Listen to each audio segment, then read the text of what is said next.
Allah says, we made for you means on this earth to live well.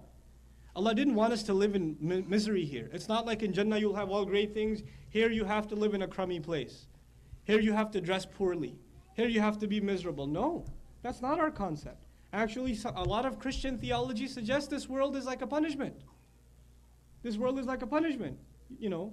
And the real rewards of God are in paradise. That's not the Muslim view. We're told to appreciate this world. How many times Allah takes pride, asks us to look at the sky and how beautiful it is? How many times Allah asks us to look at the mountain, the camel, the tree, and all these things? How come? Because we're supposed to appreciate these things all around us. These are beautiful things around us. So the world in the Muslim's point of view is beautiful.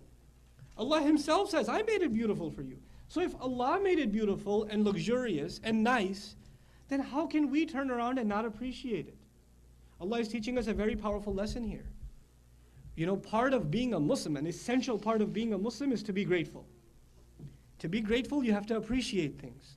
Allah wants us to appreciate the world around us. قَلِيلًا مَا تَشْكُرُونَ, the ayah ends. How little you think? How many of us get into our home and appreciate that we have air conditioning? We have a carpet on the floor. We have a kitchen. We have a sink in the kitchen. And when you turn the faucet, water comes out. We take these things for granted. Are there places in the world there are no faucets? There are no kitchens. There are no floors. There are no carpets. There are no walls. There are no ceilings. There's no such thing as a couch. They haven't seen a couch. You know, there are people that live in those situations too. We should, when we go home, you just look at it and you just appreciate what you have. Ma'ayish. قَلِيلًا مَا تَشْكُرُونَ. And Allah wasn't even talking to us in 2012. Allah is talking to people who live in the desert. Do you think their life is more comfortable than ours? No. What air conditioning do they have in 115 degrees? Allah says, even you're living well. Don't you enjoy dates?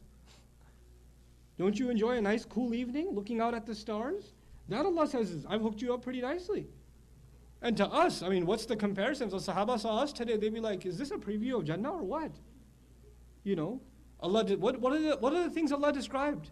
Different kinds of drinks in Jannah, different kinds of drinks, all kinds of fruit, servants. What happens in restaurants?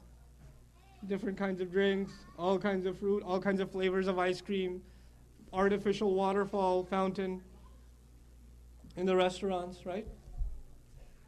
Everything that was promised. All at this restaurant in like Edison.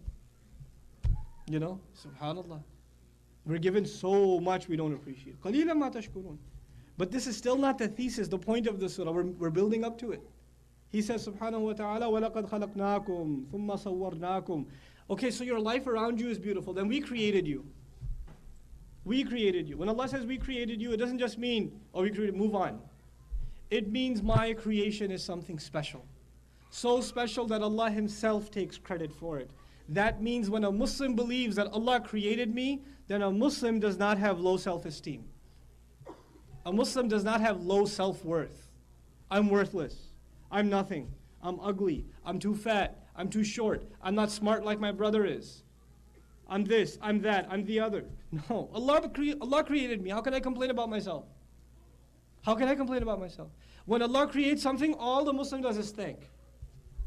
All the Muslim does is thank.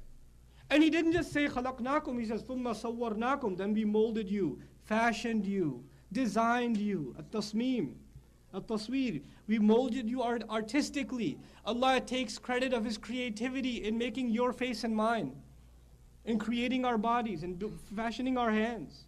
Every single one of us. صَوَّرْنَاكُمْ.